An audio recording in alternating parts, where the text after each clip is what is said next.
करण्यात आली। या ठिकाणी विसावा घेऊन ब्रह्मगिरीची प्रदक्षिणा करून ब्रह्मगिरीच्या कुशीमध्ये निवृत्तीनाथांनी समाधी घेतलेली हा इथला इतिहास। साधारणतः किती वर्षापासून हे मंदिर इथं आहे, कशा पद्धतीचा याचा कोणी उभारणी केली, काय उभारणी केली? हे परंपरा आल्यापासून निवृत्तीनाथ ज्यावेळेस आले त्यावेळेस पालखीचा काय इतिहास आहे? पालखी इथं विसावा आणि नंतर पुढे झाला, परत रिटर्न आल्यावर परत इथं विसावा होतो, आरती पूजा होती, नंतर मग ब्रह्मगिरी झालं परंपरा। वारकरी संप्रदायाचे मूळ आध्यात्मिक असणारे श्रीमंत निवृत्तीनाथ महाराज यांच्या पालखीचं काल आषाढी करता झालेलं आहे। एकलवाडी महानिर्वाणी या ठिकाणी आज सकाळी पालखी मार्ग असते। आता या ठिकाणी जे आपण निवृत्तीनाथांचं पादुका मंदिर आहे, या ठिकाणाहून आता निवृत्तीनाथ महाराजांच्या पादुका इथे येतील आणि इथे आरतीची ही परंपरा असा आहे। जेव्हा निवृत्तीनाथ महाराज समाधी घेण्याकरता पांडुरंगास या ठिकाणी आले, नामदेव महाराज ते वंदन करतात, पंचभूषागर गेले बा केला नमस्कार वैष्णवांनी। या ठिकाणी थांबले असल्यामुळे आळंदीला पादुका मंदिर आहे, सद्गुरू निवृत्तीनाथांचे पादुका मंदिर प्रत्येक क्षेत्राच्या ठिकाणी आहे।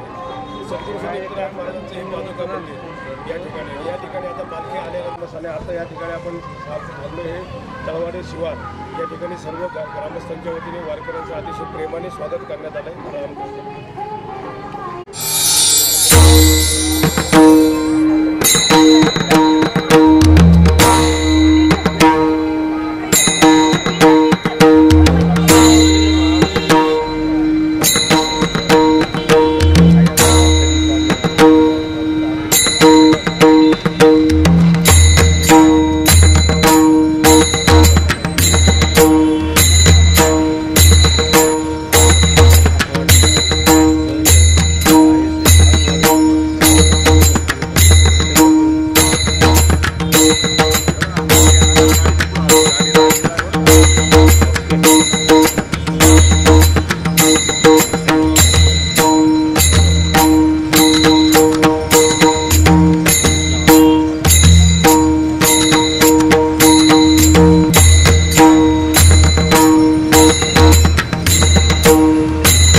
सकळ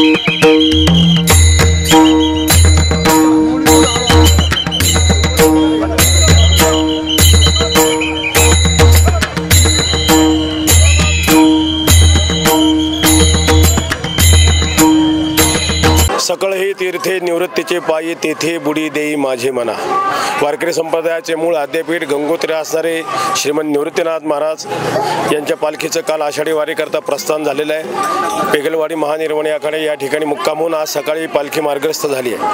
आता या ठिकाणी जे आपण इथे थांबलो आहे सद्गुरू श्री निवृत्तीनाथांचं हे पादुका मंदिर आहे की या ठिकाणाहून आता निवृत्तीनाथ महाराजांच्या पादुका इथे येतील आणि इथे आरतीची ही परंपरा आहे. परंपरा असा आहे, जेव्हा निवृत्तीनाथ महाराज समाधी घेण्याकरता पांडुरंगासह या ठिकाणी आले, नामदेव महाराज जे वर्णन करतात, पंचक्रोशावरी उभे ठेले बार केला नमस्कार वैष्णवांनी. या ठिकाणी थांबल्या असल्यामुळे आळंदीलाही पादुका मंदिर आहे. सद्गुरू निवृत्तीनाथांचे पादुका मंदिर प्रत्येक क्षेत्राच्या ठिकाणी आहे.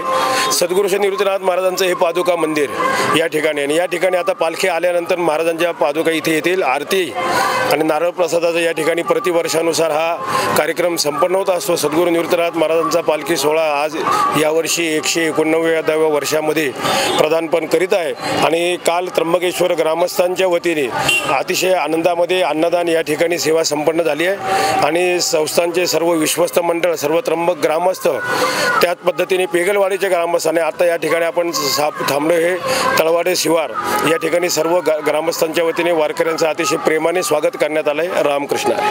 विश्वगुरु संतश्रेष्ठ निवृत्तीनाथ महाराज पालखी सोहळ्याचे मंगळवारी मोठ्या दिमाखात पंढरपूरकडे प्रस्थान झाले.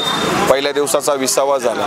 दुसऱ्या दिवशी ही पालखी सातपूरकडे मार्गस्थ होत असताना या ठिकाणी तुपादेवी फाट्यावर निवृत्तीनाथ चरण पादुका मंदिर आहे. काय या मंदिराचा नेमका इतिहास आहे, काय या मागचा नेमका पूर्वार्ध आहे, आपल्यासोबत बोलण्यासाठी त्र्यंबकेश्वर ट्रस्टचे जे पुजारी आहेत तुंगार साहेब ते आपल्यासोबत बोलत आहेत. काय सांगाल या मंदिराचा काय इतिहास आहे? जय हरी माऊली. या निवृत्तीनाथ चरण पादुका आहे. ज्यावेळेस त्र्यंबकेश्वरी निवृत्तीनाथ आले या ठिकाणी 20वा घेऊन ब्रह्मगिरीची प्रदक्षिणा करून ब्रह्मगिरीच्या कुशीमध्ये निवृत्तीनाथांनी समाधी घेतलेली, हा इथला इतिहास आहे. साधारणतः किती वर्षापासून हे मंदिर इथं आहे, कशा पद्धतीचा याचा कोणी उभारणी केली, काय उभारणी केली? नाही, हे परंपरा आल्यापासूनच आहे. निवृत्तीनाथ ज्यावेळेस इथे आले त्यावेळेसपासून हे आहे. पालखीचा काय इतिहास आहे? पालखी ते का थांबते, कशासाठी थांबते वगैरे? तिकडनं निवृत्तीनाथ त्र्यंबकेश्वरवरतून निघाले का या ठिकाणी 20वा घेऊन पहिले गणिनाथाच्या तिथं थांबून इथं 20वा घेऊन आणि नंतर पुढे जातात. परत रिटर्न आल्यावर परत इथं 20वा होतो, आरती पूजा होती आणि नंतर मग त्र्यंबकेश्वरी जाते. अशी इथली परंपरा आहे.